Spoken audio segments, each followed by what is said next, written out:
के काम कर था वो सुखचंद बघेल मोरे नाव है। बढ़ई के काम कर था वो सुखचंद बघेल मोरे नाव है। पूछत आबे खोजत आबे पूछत आबे खोजत आबे लोरमी लछनपुर गाँव है। बढ़ई के काम कर था वो सुखचंद बघेल मोरे नाव है। बढ़ई के काम कर था वो सुखचंद बघेल मोरे नाव है।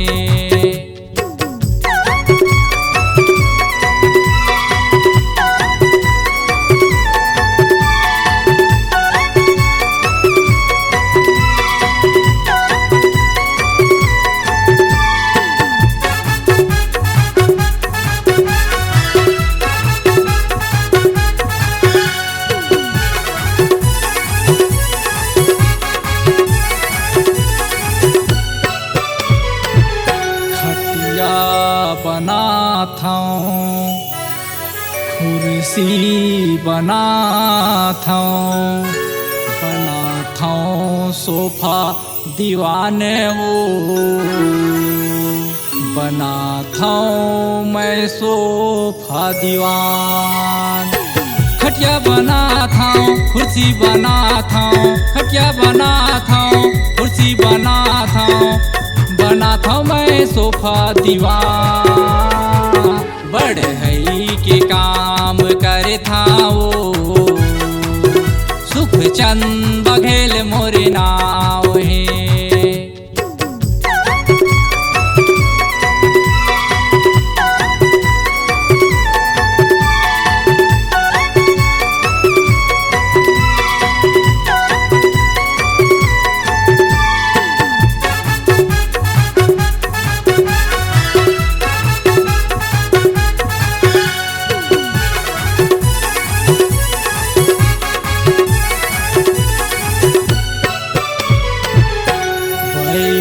के देख ले सूत के देख ले कर लेना गोरी तैहा आराम वो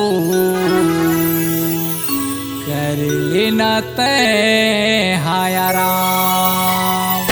बैठ के देख ले सूत के देख ले बैठ के देख ले सूत के देख ले कर लेना गोरी तैहा आराम।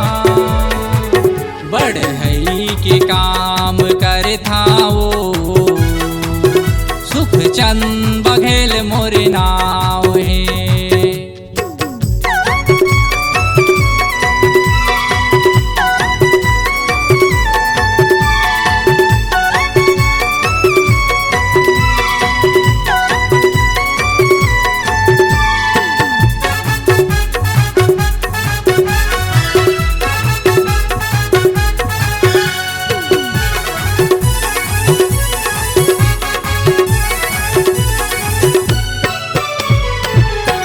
बटम टांग था बल्ली ठोक था लगा था गोरी पच्चर वो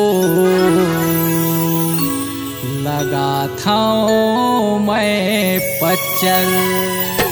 बटम टांग था बल्ली ठोक था बटम टांग था बल्ली ठोक था लगा था गोरी मैं पच्चरला। बढ़ई के काम कर था वो सुखचंद बघेल मोरे नाव है। बढ़ई के काम कर था वो सुखचंद बघेल मोरे नाव है।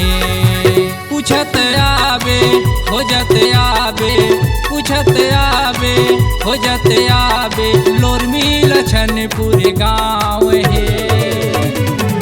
बढ़ई के काम कर था वो सुखचंद बघेल मोरे नाव है। बढ़ई के काम कर चंद बघेल मोरे नाव हे, सुख चंद बघेल मोरे नाव हे, सुख चंद बघेल मोरे नाव हे, सुख चंद बघेल मोरे नाव हे, सुख चंद बघेल मोरे नाव।